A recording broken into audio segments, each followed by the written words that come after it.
Hello, and welcome to another edition of Hypnosis Helps with me, Neil Myers, and my colleague Bill Miller, fellow hypnosis practitioner. We're here to talk about a very seasonally topical subject, which is children. Why seasonally topical? Well, because we're doing this just at the beginning of the school year, and this is the time, of course, parents think about their children all the year, but it seems that parents are particularly focused on their children's mental and emotional well-being at this time of year as they go into a new school year and there's a new program. So we're going to devote the next 3, maybe even 4 programs to working with children. And so hypnosis with children. Right.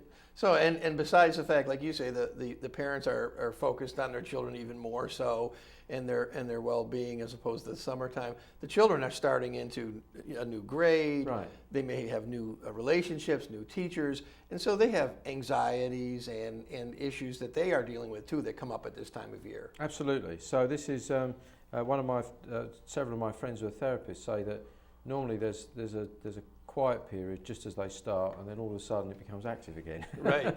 And that's because there are a number of issues that are not always directly connected with school, but as you say, the change in events and years that come up. So in this program, we're going to Bill and I are going to talk about laying the groundwork of working with children, how hypnosis has been used with children in the past, how we work with them. On the program after that, we're going to talk specifically about particular areas of work with children. And then we're probably going to have a program devoted to ADD, ADHD, which is a very important topic, and hypnosis have demonstrably helpful benefits there. So that's what we're going to be talking about. That's good. I think one of the important things to really probably start off with is the whole issue that we dealt with on previous shows is describing what we call the critical faculty and its development in children, because that really does have an effect on the different ages and so forth. So I don't know if you want to talk about that for a second. Oh, definitely, yeah. And it's those of you who've watched the show will know that we've described hypnosis as the bypass of the critical faculty, and the admission of acceptable selective thinking. That's the definition that was originally given by Dave Ellman, and I believe is still the definition used today by the Department of Labour in defining hypnosis.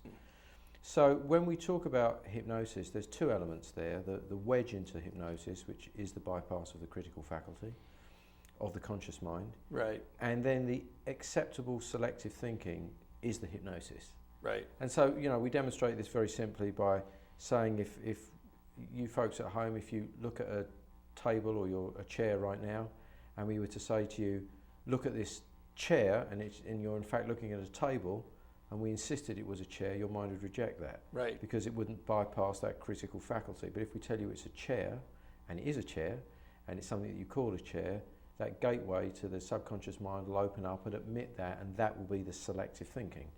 In the same way that my shirt is a couple of shades of blue and not red, that's the selective thinking that's admitted into the subconscious mind.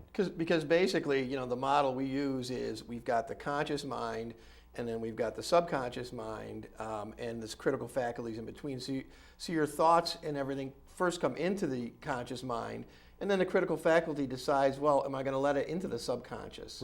And it only asks the question, well, does what I'm hearing here match what I already know down here? So like you say, it knows what a table is, and if we call it a chair, it's going to say, nope, I'm not letting that in.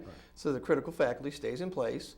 But if you say, you point to a chair, and you say, that's a nice chair, it says, oh yeah, I know that that's a chair down here, I know what a chair is, and moves aside, and we go right down in. So the interesting point with children is that the critical faculty is not really developed in children, as far as we can identify, up until somewhere around 4 or 5. So then there is a period of when the critical faculty forms, and that period goes from that time to about 13, 14, 15, and it's still quite tender, as it were, even then. There's a kind of a maturing of that critical faculty. So what that means is it really puts children into different categories as to how we work with them from a hypnotic standpoint. And so in a sense, children below the age of 5 are always in a state of hypnosis, in the sense that we mean they're always open to suggestion. Right. Any idea that comes in goes straight in. There's no barrier to stop it. Well, it might. Well, and here's the interesting thing. Of course, if any of you that have ever worked with 2-year-olds and 3-year-olds would say, well, then how come they don't listen to me or do the opposite? Yeah. And so the rule is what's ever in first. Right. Is what's there. So that's one of the reasons why, from the standpoint of hypnosis and the hypnotic model, the early nurturing and upbringing of children, or children at early years, is extremely important. Right. Because whatever messages are given by the parent, the teacher, family, if there isn't a message already in there, like you said, it will go straight in. That's right. If there is a different message already there, they're told, oh, you're a good boy, you're a good girl, and something comes in and says, well, no, you're not. Right. Well, if it's already in there, fine, that'll just get rejected. And these messages are, of course, both verbal and non-verbal. Right. I mean, children, of course, all the way through, but particularly very young children, closely model the behaviour of those who are looking after them, around them, who they see as figures of authority, protection, safety. Right. And they will model those behaviours. And again, this is a form of the ideas, as it were, in non-verbal form, entering the subconscious mind, because there is no critical faculty. Right. And so hypnosis, as we work with very young children, that's one thing. Right. Then we've got this interesting stage of development with the development of the critical faculty. Right. Developing. And this is very interesting because, of course, it doesn't go up in regular steps. You can't say, well, an 8-year-old has a more developed critical faculty than a 7-year-old, or a 9-year-old more than an 8-year-old. It doesn't really work like that. Right. There seems to be quite a broad spectrum of how children are mature as far as that is concerned. And it doesn't really have much to do with their intelligence or even necessarily their emotional maturity, but they'll respond quite differently. Right. And so I've worked with 12-year-olds and 13-year-olds for whom hypnotically, I'm speaking, it's very similar to working with adults. It's not much different. Right. And by contrast, I've worked with 17 and 18-year-olds, and it's like working with 8 and 9-year-olds.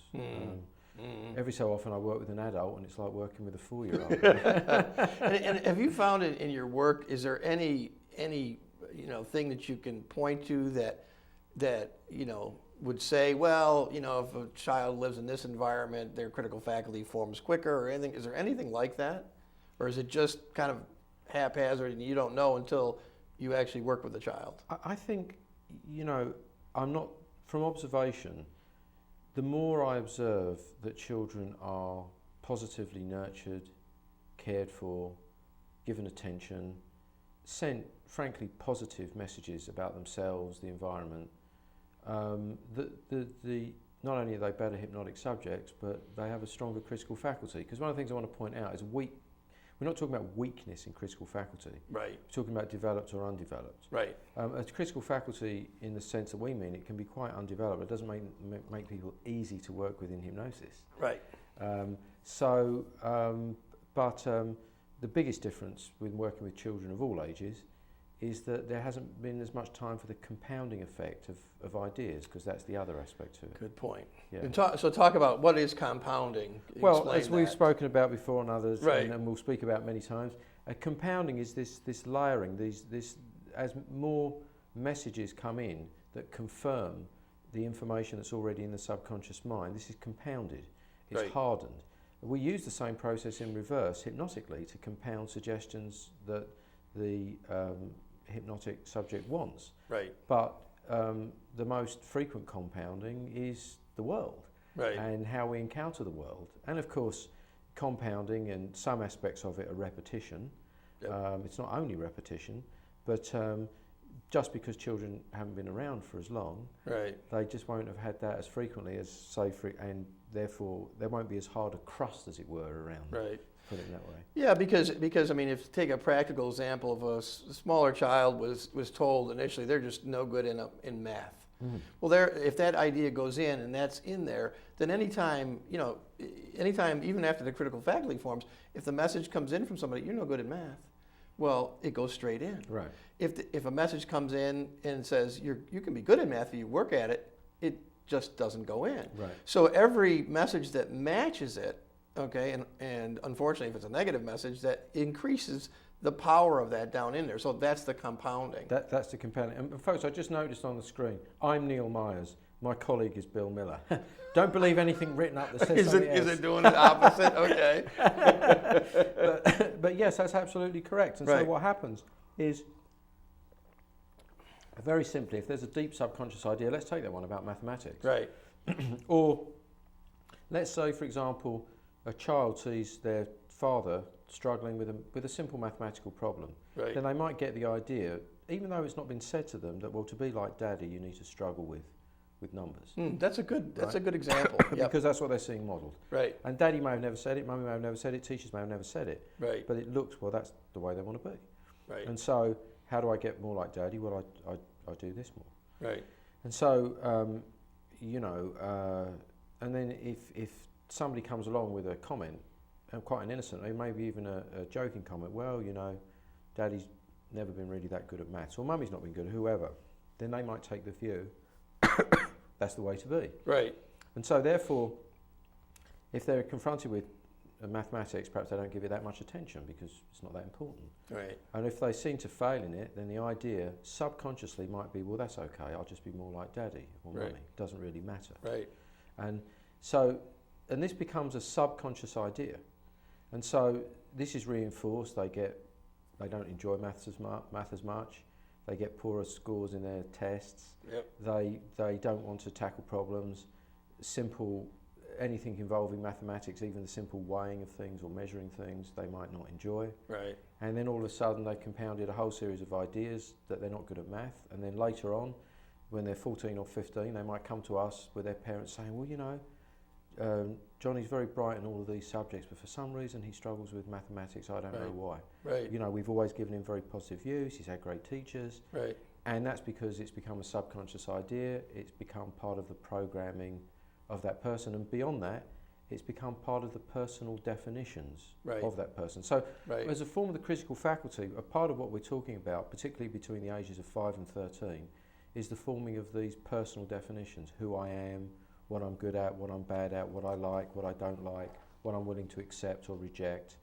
And this is already starting to form, and this becomes a big part of the critical faculty. And you and I have seen with a recent client, and actually he was a guest on our show, that he came in with the idea, well, I don't have a good memory. Mm-hmm. And that idea had been implanted. That was his personal definition. Well, I just don't have a good memory. Right. Can you help me with that? And what we found working with them is that just wasn't true. Absolutely not. And it was very, very firmly rooted in a childhood idea. Right. From a hypnotic standpoint, as we've talked about many times, very important things get rooted. Right. But the great advantage of being able to work with children is we get an opportunity to address these things before they've become firmly rooted, encased, compounded, and therefore much more difficult to work with. Right. So now, have you found when you have these rooted ideas, like you say, it's not as strongly rooted, probably most of the time, because of it's not compounded so much.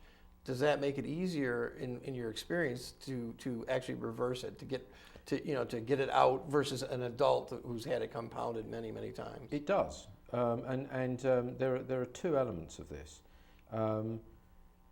When we're working with adults, when we bring people into hypnosis, even if we choose to and they want to, regress them to particular times and events in their lives, mm-hmm. at the moment we regress them, they are not the same as the children that they were perhaps when those happened. Right. So they have the maturity and wisdom of the adult. Right. Now, that doesn't occur, of course, with a young child, because if you're dealing with a 7 or 8 year old, they're just 7 or 8. Right. So even if you regress them, if you did, to something that happened 2 years ago, well, they're still only 7 or 8. Right. So what that means practically is that you very often do not have to regress them to get a change.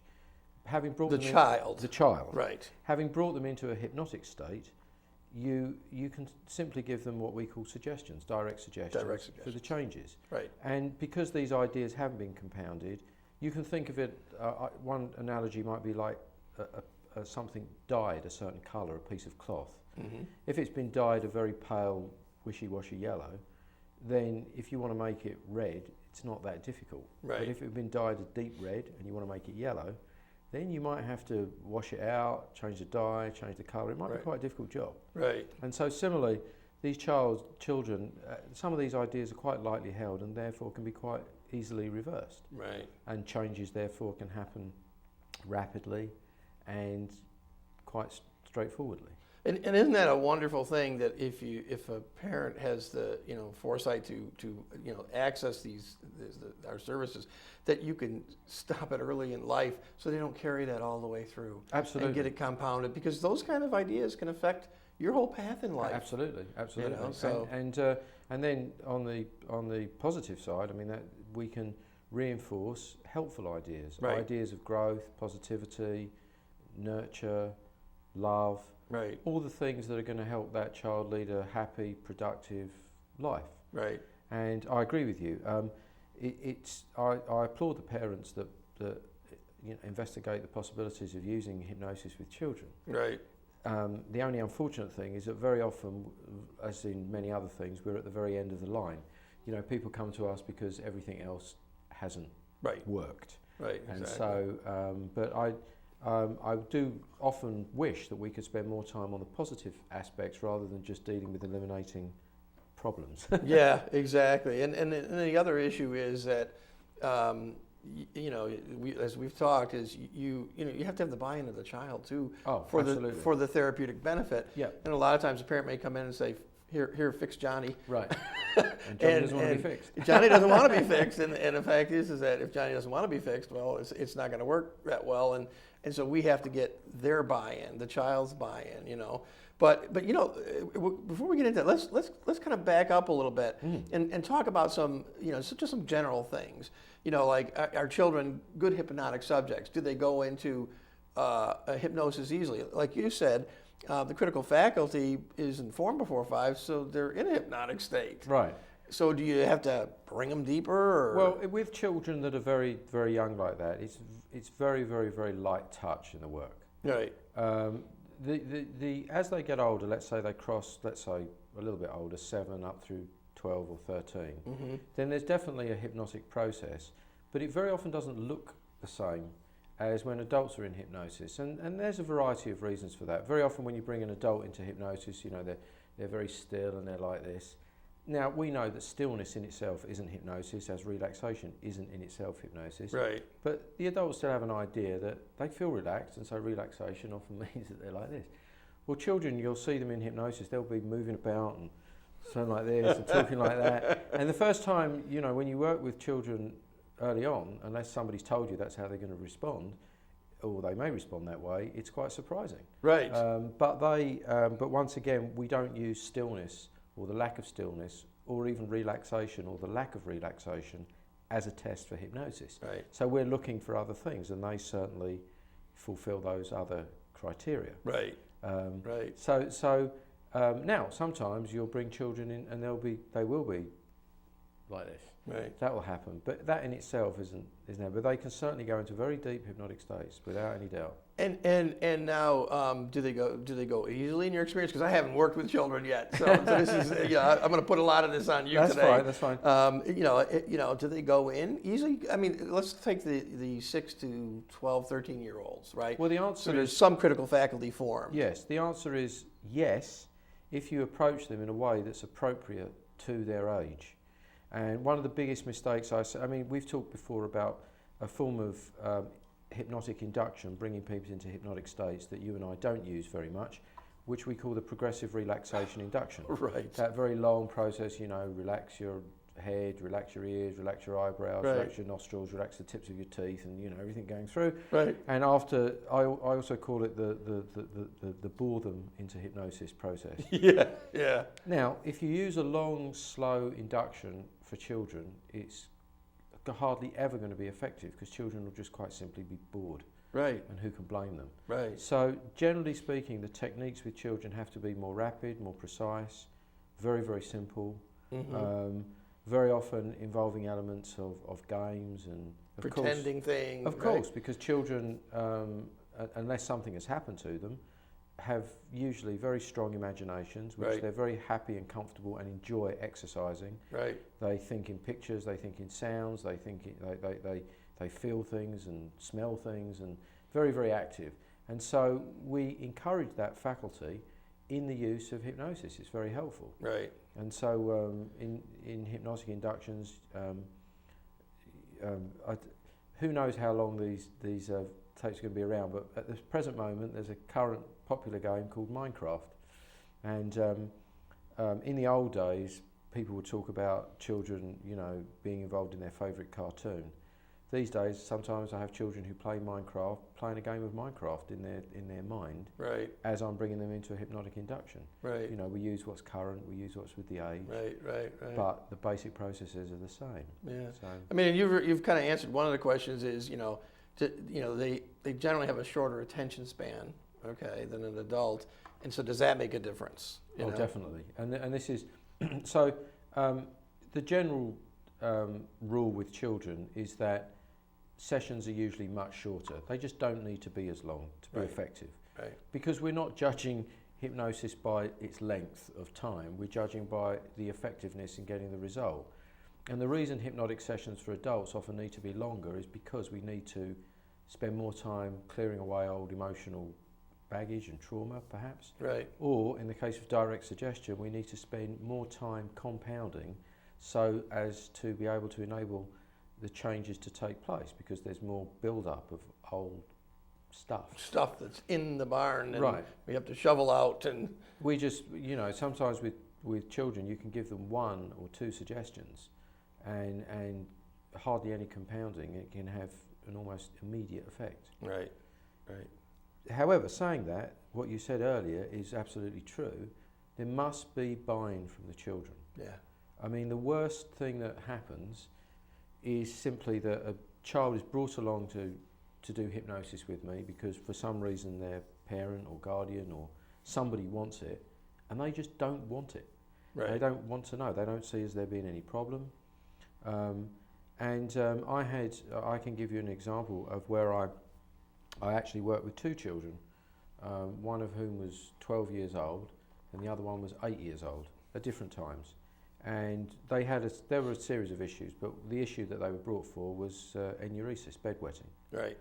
Well, actually it wasn't bedwetting because the 8-year-old would wet herself during the day, Okay. and the 12-year-old would wet himself every night. Right. Here's the problem. Neither of them considered that to be a problem.